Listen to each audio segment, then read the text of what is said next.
제 아들이 죽을 뻔했습니다. 아니, 어쩌면 누군가 죽이려 했을지도 모릅니다. 그리고 그 순간 저는 제가 가장 사랑하는 사람을 의심했습니다. 손이 떨렸습니다. 통닭을 든 비닐봉지가 바스락거렸습니다. 준혁이 얼굴이 너무 창백했습니다. 며칠 전부터였습니다. 빛이 없는 얼굴, 축 처진 어깨, 힘없이 웃는 표정. 시장 가게를 접은 뒤로 저는 아들에게 아무것도 해줄 수 없었습니다. 그게 늘 마음에 걸렸습니다. 그래서 오늘만큼은, 정말 오늘만큼은 뭐라도 해주고 싶었습니다. 통닭 한 마리라도 사서 함께 먹으면서 이야기라도 나누고 싶었습니다. 아파트 단지에 들어섰을 때였습니다. 뒤에서 누군가 제 이름을 부르는 것 같았습니다. 영숙 씨. 작고 희미한 목소리였습니다. 저는 황급히 뒤를 돌아봤습니다. 하지만 아무도 없었습니다. 주차장은 텅 비어 있었고 바람만 휑하니 불어왔습니다. 이상했습니다. 분명 들었는데, 분명 누군가 제 이름을 불렀는데 말입니다. 등골이 서늘해졌습니다. 하지만 저는 고개를 저으며 앞으로 걸었습니다. 나이 들어서 귀에서 소리가 나는 건가, 그렇게 생각하며 애써 무시했습니다. 엘리베이터 앞으로 걸어가는데 또다시 그 느낌이 들었습니다. 누군가 제 바로 뒤에 서 있는 것 같은 기분이었습니다. 숨소리가 들리는 것 같았습니다. 제 목덜미를 응시하는 시선이 느껴졌습니다. 저는 다시 뒤를 돌아봤습니다. 역시 아무도 없었습니다. 가슴이 두근거렸습니다. 심장이 빠르게 뛰었습니다. 저는 통닭 봉지를 꽉 쥐었습니다. 무서웠습니다. 하지만 왜 무서운지 알 수 없었습니다. 아무 일도 일어나지 않았는데 그저 혼자 걷고 있을 뿐인데 말입니다. 엘리베이터 버튼을 누르려는 순간 제 손이 떨리고 있다는 걸 깨달았습니다. 로비에 들어서자마자 코를 찔렀습니다. 기름 냄새였습니다. 하지만 평범한 조리용 기름 냄새가 아니었습니다. 탄내가 섞인 폐유 같은 냄새였습니다. 질척하고 무거운 냄새가 목구멍까지 타고 내려왔습니다. 구역질이 올라왔습니다.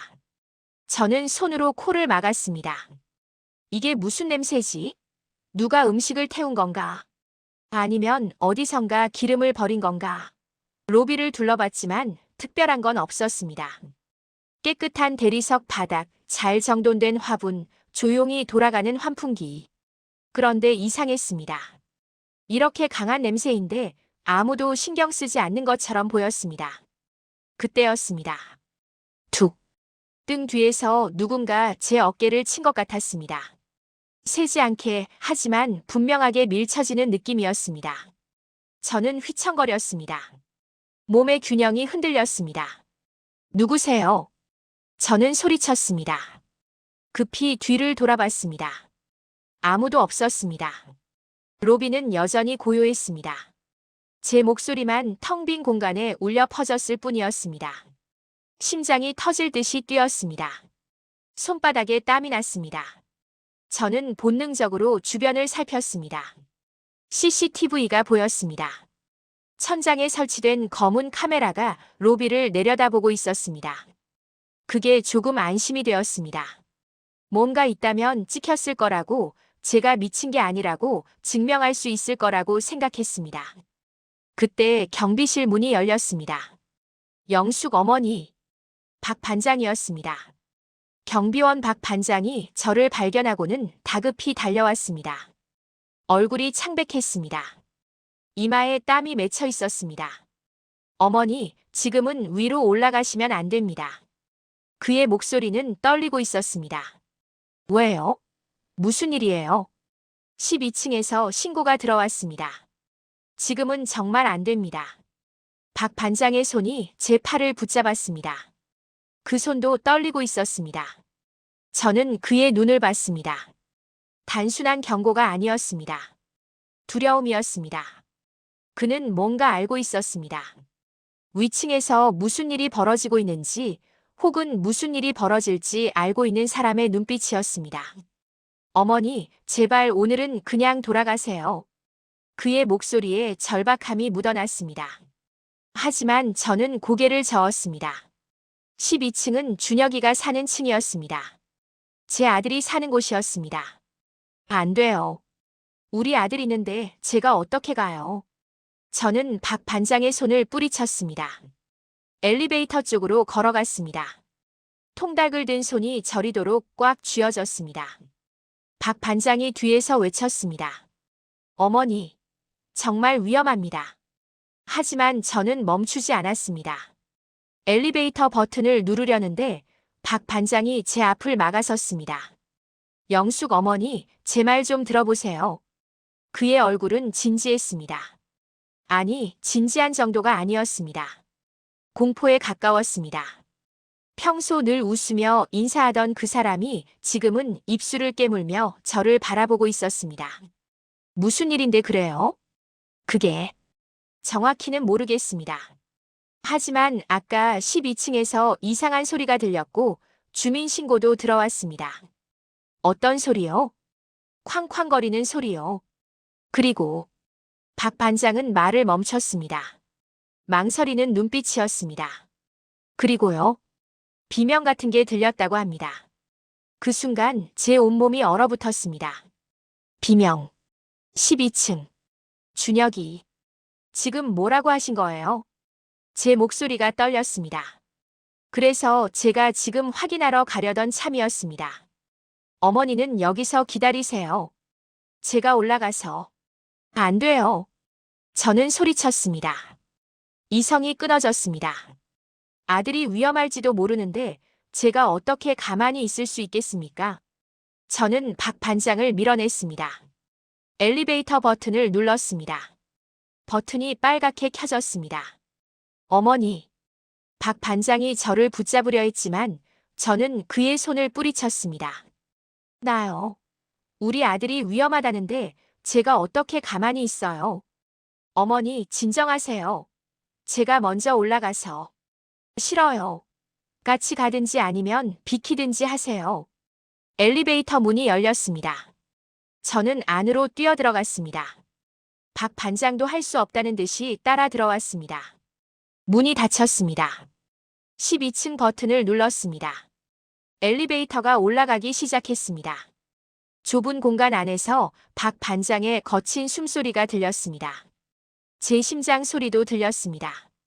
쿵쾅쿵쾅. 너무 빨리 뛰었습니다. 그때 박 반장이 조용히 말했습니다. 어머니, 혹시 아드님 댁에서 요즘 무슨 문제라도 있으셨습니까? 무슨 소리예요? 그러니까 부부 사이가 안 좋다거나 아니면 금전적인 문제라거나. 저는 그를 노려봤습니다. 왜 그런 걸 물어보는 거예요? 박 반장은 대답하지 않았습니다. 그저 고개를 돌렸습니다. 하지만 제가 봤습니다. 그의 손이 떨리고 있다는 걸. 그가 뭔가 숨기고 있다는 걸. 엘리베이터가 계속 올라갔습니다. 5층, 7층, 10층. 기름 냄새가 더 진해졌습니다. 환기구를 타고 올라온 것 같았습니다. 고약한 냄새가 좁은 공간을 가득 채웠습니다. 11층. 엘리베이터가 느려졌습니다. 박 반장이 중얼거렸습니다. 어머니, 무슨 일이 있어도 제 뒤에 계세요. 그 말이 채 끝나기도 전이었습니다. 쾅! 세상이 무너지는 소리였습니다. 엘리베이터가 12층에 도착하기 직전 위층에서 엄청난 굉음이 들려왔습니다. 건물 전체가 흔들렸습니다. 엘리베이터가 덜컹거렸습니다. 불이 깜빡였습니다. 저는 비명을 질렀습니다. 엘리베이터 문이 열렸습니다. 복도는 아수라장이었습니다. 연기가 자욱했습니다. 무언가 타는 냄새가 코를 찔렀습니다. 스프링클러가 작동했습니다. 물이 쏟아졌습니다. 화재 경보음이 귀를 찢었습니다. 준혁아. 저는 소리쳤습니다. 연기 속으로 뛰어들려고 했습니다. 하지만 박 반장이 저를 붙잡았습니다. 안 됩니다. 위험합니다. 나요. 우리 아들이 저기 있다고요. 어머니. 그때였습니다. 복도 끝에서 또 다른 폭발음이 들렸습니다. 창문이 산산조각 났습니다. 유리 파편이 사방으로 튀었습니다. 뜨거운 불꽃이 복도로 번졌습니다. 박 반장이 저를 끌어안고 바닥에 엎드렸습니다. 유리 조각들이 머리 위로 날아갔습니다. 뜨거운 공기가 온몸을 휩쓸었습니다. 귀가 먹먹했습니다. 경보음만 울려 퍼졌습니다. 박 반장의 목소리가 아득하게 들렸습니다. 어머니, 일어나세요. 여기서 나가야 합니다. 하지만 저는 움직일 수 없었습니다. 다리에 힘이 풀렸습니다. 준혁이 생각만 났습니다. 제 아들이 저 불길 속 어딘가에 있다는 생각만 머릿속을 가득 채웠습니다. 준혁아, 준혁아. 저는 중얼거렸습니다. 눈물이 쏟아졌습니다. 박 반장이 저를 일으켜 세우려 했습니다. 하지만 그때 또 한 번 폭발이 일어났습니다. 이번에는 아래층이었습니다. 바닥이 흔들렸습니다. 엘리베이터 문이 덜컹거리며 닫혔다 열렸다를 반복했습니다. 계단으로. 빨리. 박 반장이 저를 끌었습니다. 저는 비틀거리며 그를 따라갔습니다. 연기 속에서 앞이 보이지 않았습니다. 눈이 따갑고 목이 아팠습니다. 기침이 나왔습니다. 비상계단 문을 열었습니다. 계단으로 내려가기 시작했습니다. 다른 사람들도 내려오고 있었습니다. 비명소리, 울음소리, 고함소리가 뒤섞였습니다. 7층쯤 내려왔을 때였습니다. 저는 뒤를 돌아봤습니다. 12층을 올려다봤습니다. 창문에서 검은 연기가 피어오르고 있었습니다. 불꽃이 보였습니다. 그리고 그때 봤습니다. 건물 맞은편에 서 있는 여자를. 지우였습니다. 제 며느리였습니다. 그녀는 건물을 올려다보고 있었습니다. 불타는 12층을 바라보고 있었습니다. 그런데 그녀의 얼굴이 이상했습니다. 놀란 표정이 아니었습니다. 당황한 표정도 아니었습니다. 입꼬리가 살짝 올라가 있었습니다. 미소였습니다. 아주 작지만 분명한 미소였습니다. 제 심장이 멎는 것 같았습니다. 어머니, 정신 차리세요. 박 반장의 목소리가 들렸지만 아득했습니다. 저는 지우를 바라봤습니다. 그녀도 저를 봤습니다. 우리의 시선이 마주쳤습니다. 그 순간 그녀의 표정이 바뀌었습니다. 놀란 얼굴로 변했습니다. 손으로 입을 막았습니다. 달려왔습니다. 하지만 늦었습니다. 저는 이미 봤습니다. 그 미소를. 어머니, 괜찮으세요? 지우가 제 앞으로 달려왔습니다. 숨이 가빴습니다. 얼굴은 창백했습니다. 눈에는 눈물이 가득했습니다. 준혁 오빠는요? 오빠는 어디 있어요? 그녀가 외쳤습니다. 목소리가 떨렸습니다. 하지만 저는 대답할 수 없었습니다. 제 머릿속은 혼란스러웠습니다. 방금 그 미소는 뭐였을까? 제가 잘못 본 걸까? 아니면 정말로. 어머니. 지우가 제 어깨를 흔들었습니다. 준혁 오빠는요? 나도 몰라. 저는 겨우 대답했습니다. 목소리가 갈라졌습니다. 지우의 얼굴이 일그러졌습니다. 그녀가 울음을 터뜨렸습니다. 안 돼. 안 돼요. 그녀가 건물 쪽으로 뛰어가려 했습니다. 하지만 박 반장이 막아섰습니다. 안 됩니다. 너무 위험합니다. 나요. 제 남편이 저기 있다고요. 지우가 소리쳤습니다. 박 반장을 밀쳤습니다. 하지만 그는 꿈쩍도 하지 않았습니다. 그때 소방차 사이렌 소리가 들렸습니다. 멀리서 빨간 불빛이 다가왔습니다. 경찰차도 보였습니다. 구급차도 왔습니다. 사람들이 모여들었습니다. 주민들이 건물 밖으로 대피했습니다. 울음소리, 비명소리, 혼란이 가득했습니다. 저는 그 와중에 다시 지우를 봤습니다. 그녀는 바닥에 주저앉아 울고 있었습니다. 두 손으로 얼굴을 가렸습니다. 어깨가 떨렸습니다. 하지만 제 머릿속에서는 그 장면이 떠나지 않았습니다. 불타는 건물을 바라보는 그녀의 얼굴. 그 작은 미소. 설마. 저는 중얼거렸습니다. 설마 이 모든 걸 알고 있었던 건 아니겠지? 심장이 터질 듯이 뛰었습니다. 머리가 어지러웠습니다. 다리에 힘이 풀렸습니다. 어머니, 박 반장이 저를 붙잡았습니다. 하지만 저는 그대로 쓰러졌습니다. 마지막으로 본 건 지우의 얼굴이었습니다. 울고 있는 얼굴. 하지만 제 머릿속에는 그 미소만 남았습니다. 그리고 모든 것이 어두워졌습니다. 눈을 떴을 때 천장이 보였습니다. 하얀 천장이었습니다. 형광등 불빛이 눈부셨습니다. 어머니, 정신 차리셨어요? 간호사의 목소리였습니다. 부드러운 목소리였습니다. 저는 천천히 고개를 돌렸습니다. 젊은 간호사가 제 옆에 서 있었습니다. 미소를 짓고 있었습니다. 여기가 어디죠? 제 목소리는 갈라져 있었습니다. 목이 따갑고 아팠습니다. 병원이에요. 쇼크로 쓰러지셨어요. 하마터면 큰일 날 뻔했어요. 쇼크. 그랬습니다. 저는 쓰러졌습니다. 그 불길 속에서 지우의 미소를 보고 준혁이는 제 아들은 어떻게 됐어요? 저는 급하게 물었습니다. 몸을 일으키려 했습니다. 하지만 어지러웠습니다. 간호사가 저를 부축했습니다. 아드님은 무사하세요. 옥상으로 대피하셔서 살아나셨어요. 연기 흡입으로 입원하셨지만 괜찮으세요. 살아났다. 준혁이가 살아났다. 눈물이 쏟아졌습니다. 가슴이 무너졌습니다. 안도감과 동시에 그동안 억눌렀던 공포가 한꺼번에 터져 나왔습니다. 괜찮으세요? 다 괜찮아요. 간호사가 제 등을 쓰다듬었습니다. 저는 한참을 울었습니다. 한참 뒤 저는 물었습니다. 제가 어떻게 여기까지 온 거죠? 간호사가 대답했습니다. 경비원분이 어머니를 업고 200m를 뛰어오셨어요. 정말 대단하신 분이에요. 어머니 나이 생각하면 쉽지 않은 일인데. 박 반장.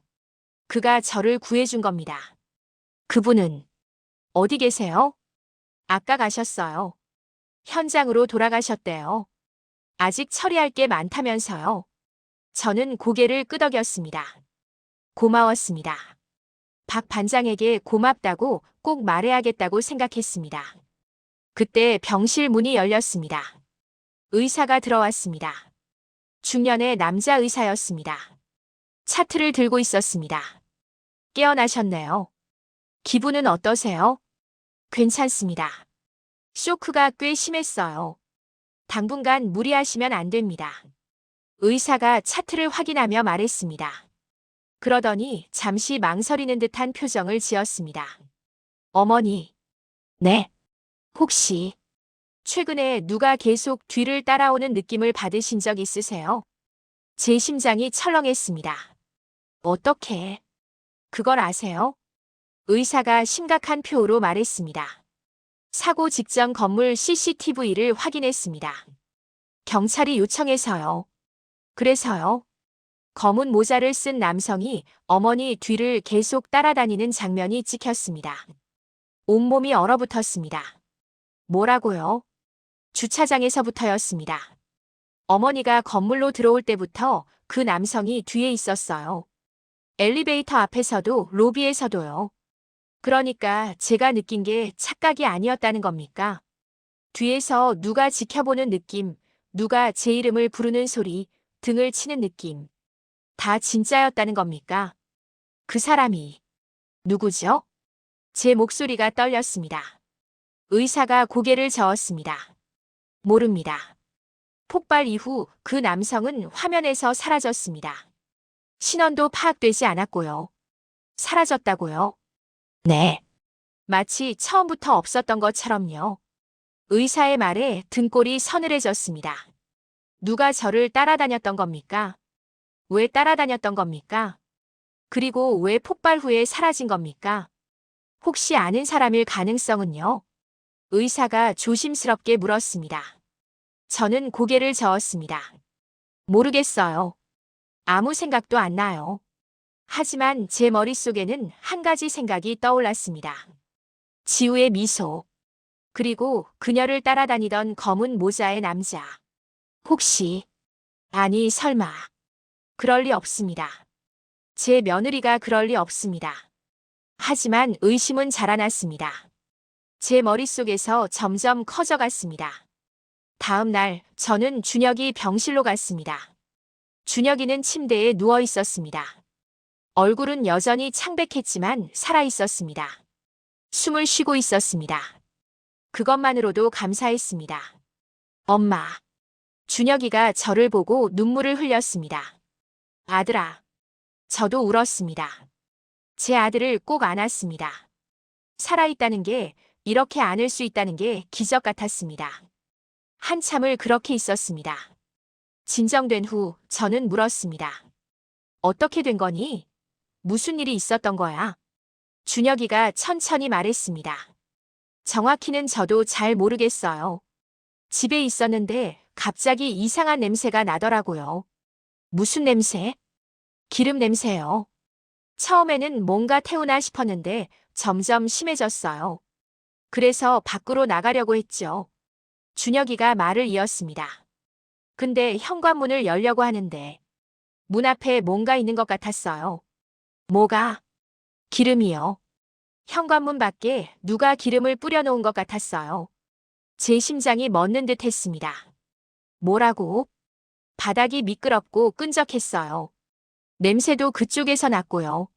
저는 겁이 나서 옥상으로 올라갔어요.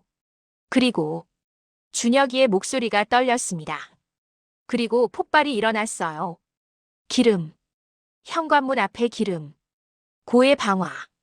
누군가 준혁이를 죽이려 했던 겁니까? 경찰한테는 말했니? 네. 말했어요. 지금 조사 중이래요. 저는 손이 떨렸습니다. 이게 무슨 일입니까? 왜 누군가 제 아들을 죽이려 한 겁니까? 그때 준혁이가 말했습니다. 엄마. 근데 이상한 게 있어요. 뭐가? 폭발 직전에 누군가 문을 두드렸어요. 누가? 모르겠어요. 보지 못했거든요. 근데 분명 누군가 문을 두드렸어요. 그리고 제 이름을 불렀어요. 제 등골이 서늘해졌습니다. 뭐라고 불렀는데? 준혁아라고요. 조용한 목소리였어요. 아주 낮고 차가운 목소리였어요. 검은 모자의 남자. 저를 따라다니던 그 남자가 준혁이한테도 간 겁니까? 그래서 저는 무서워서 대답하지 않았어요. 그냥 옥상으로 올라갔죠. 그리고 얼마 지나지 않아서 준혁이가 눈을 감았습니다. 폭발했어요. 저는 준혁이의 손을 꼭 잡았습니다. 제 손도 떨렸습니다. 누가 이런 짓을 한 겁니까? 왜 제 아들을 죽이려 한 겁니까? 그리고 혹시 지우가 이 일과 관련이 있는 겁니까? 박 반장이 병원으로 찾아왔습니다. 얼굴은 여전히 피곤해 보였습니다. 밤새 일한 것 같았습니다. 어머니, 괜찮으세요? 네. 덕분에 살았어요. 정말 고맙습니다. 박 반장이 고개를 저었습니다. 당연한 일했을 뿐이에요. 그는 잠시 망설이더니 말했습니다. 어머니, 드릴 말씀이 있어요. 뭔데요? 박 반장은 주머니에서 휴대전화를 꺼냈습니다. 이거 들어보셔야 할 것 같아요. 뭔데요? 사고 당일 CCTV 음성 기록입니다. 경비실 앞 CCTV에 녹음 기능이 있거든요. 박 반장이 재생 버튼을 눌렀습니다. 잡음이 들렸습니다. 그리고 목소리가 들렸습니다. 여자 목소리였습니다. 이런 일이라도 터져야 저 둘이 좀 변하지. 제 심장이 멎었습니다. 그 목소리는 지우였습니다. 뭐라고 한 거예요? 제 목소리가 떨렸습니다. 박 반장이 심각한 표정으로 말했습니다. 폭발 30분 전이었습니다. 아드님 댁 사모님 전화 통화를 하고 계셨어요. 그래서 지우가 뭐라고 한 거예요? 직접 들어보세요. 박 반장이 다시 재생했습니다. 지우의 목소리가 흘러나왔습니다. 정말 지겹다. 시어머니는 맨날 간섭하고 남편은 말을 안 듣고 이런 일이라도 터져야 저 둘이 좀 변하지. 차갑고 단호한 목소리였습니다. 저는 입을 다물 수 없었습니다. 제 며느리가 그런 말을 했다고요? 이게 진짜예요? 네. CCTV 기록입니다. 박 반장이 말했습니다. 경찰도 이미 확인했어요. 현재 사모님을 참고인으로 조사 중입니다. 머리가 어지러웠습니다. 숨이 막혔습니다. 지우가 이 모든 걸 바랐던 겁니까? 사고가 나기를 원했던 겁니까? 그래서 그런 미소를 지었던 겁니까? 불타는 건물을 보며 웃었던 겁니까? 어머니, 박 반장이 조심스럽게 말했습니다. 하지만 이게 전부는 아닙니다. 무슨 소리예요? 이건 통화의 절반입니다. 뒤에 더 있어요. 박 반장이 다시 재생 버튼을 눌렀습니다. 잠시 침묵이 흘렀습니다. 그리고 다시 지우의 목소리가 들렸습니다. 하지만 이번에는 달랐습니다. 내 잘못이야. 시어머니도 재호도. 내가 너무 몰아붙였어. 울먹이는 목소리였습니다. 난 그냥 잘하고 싶었을 뿐이야. 좋은 며느리, 좋은 아내가 되고 싶었을 뿐이야. 근데 왜 이렇게 힘든 거야? 왜? 통화 상대의 목소리가 들렸습니다. 진정하세요. 천천히 말씀하세요. 남자 목소리였습니다. 차분하고 부드러운 목소리였습니다. 지우 씨, 당신은 잘못한 게 없어요. 다만 너무 완벽하려고 했을 뿐이에요. 스스로를 너무 몰아붙였어요. 그래도 내가 더 잘했어야 하는 거 아니야? 아니에요. 당신은 이미 충분히 잘하고 있어요. 녹음이 끝났습니다. 저는 멍하니 앉아 있었습니다. 박 반장이 말했습니다. 통화 상대는 정신과 상담센터였습니다. 사모님은 몇 달 전부터 상담을 받고 계셨대요. 정신과. 네. 스트레스와 우울증으로요. 제 가슴이 무너졌습니다. 경찰 조사 결과가 나왔습니다. 고의 방화 정황은 없었습니다. 준혁이가 말한 현관문 앞의 기름은 윗집 누수였습니다. 위층 베란다에 보관하던 기름통이 넘어지면서 흘러내린 것이었습니다. 그것이 아래층 보일러실로 흘러들어갔고 노후된 배관과 접촉하면서 폭발이 일어난 것이었습니다. 사고였습니다. 그저 불운한 사고였습니다. 저는 준혁이 병실에서 그 얘기를 들었습니다. 그러니까 누가 고의로 한 게 아니라는 거예요. 경찰이 고개를 끄덕였습니다. 네. 사고였습니다. 건물이 오래되어서 배관 정비가 제대로 안 되어 있었어요. 그게 원인이었습니다. 그럼 지우는? 사모님은 아무 잘못도 없습니다. 다만 사고 당시 심한 충격을 받으셨던 것 같습니다. 저는 지우를 봤습니다. 그녀는 준혁이 침대 옆에 앉아 있었습니다. 눈이 퉁퉁 부어 있었습니다. 울었던 흔적이 역력했습니다. 경찰이 나간 후 준혁이가 말했습니다. 엄마, 지우는 나쁜 사람이 아니에요. 그래도 엄마가 본 그 미소는 충격 때문이었어요. 지우는 그날 사고를 보고 얼어붙었던 거예요. 멍해져서 제대로 반응하지 못했던 거예요. 준혁이가 지우의 손을 잡았습니다. 정신과 의사 선생님이 그러셨어요. 극심한 스트레스 상황에서는 표정이 왜곡될 수 있대요. 웃는 것처럼 보이지만 사실은 얼어붙은 거라고요. 저는 지우를 봤습니다. 그녀는 고개를 숙이고 있었습니다. 지우야. 제가 불렀습니다. 그녀가 천천히 고개를 들었습니다. 눈물이 그렁그렁했습니다. 어머니, 죄송해요. 제가 좀 더 잘했어야 했는데. 아니야. 저는 고개를 저었습니다. 내가 미안하다. 내가 너를 의심해서 미안해. 온몸에서 힘이 빠져나갔습니다. 이 모든 의심, 이 모든 두려움이 제가 만들어낸 그림자였습니다. 지우의 미소, 검은 모자의 남자, 현관문 앞의 기름. 다 우연이었습니다. 다 사고였습니다. 그런데 저는 제 며느리를 의심했습니다. 범인으로 몰았습니다. 어머니, 지우가 다가왔습니다. 저를 안았습니다. 괜찮아요. 어머니도 놀라셨잖아요. 저도 이해해요. 저는 한참을 울었습니다. 퇴원한 지 한 달이 지났습니다. 준혁이네 집은 보수 중입니다. 그동안 그들은 임시 거처에서 지내고 있습니다. 저는 제 집으로 돌아왔습니다. 혼자 사는 집, 조용한 집. 하지만 이제는 괜찮습니다. 사고는 우리 가족 모두에게 큰 상처를 남겼습니다. 하지만 그 뒤로 저는 중요한 걸 깨달았습니다. 가까운 가족일수록 적당한 거리가 필요하다는 것. 지나친 관심은 간섭이 되고 지나친 걱정은 의심이 됩니다. 저는 준혁이에게 전화를 했습니다. 아들아, 네, 엄마. 엄마가 할 말이 있어. 뭔데요? 저는 천천히 말했습니다. 이제는 너희 인생은 너희가 책임지고 내 노후는 내가 지킬게. 전화 너머로 침묵이 흘렀습니다. 엄마. 엄마가 너무 참견했던 것 같아. 너희 부부가 알아서 잘할 텐데 말이야.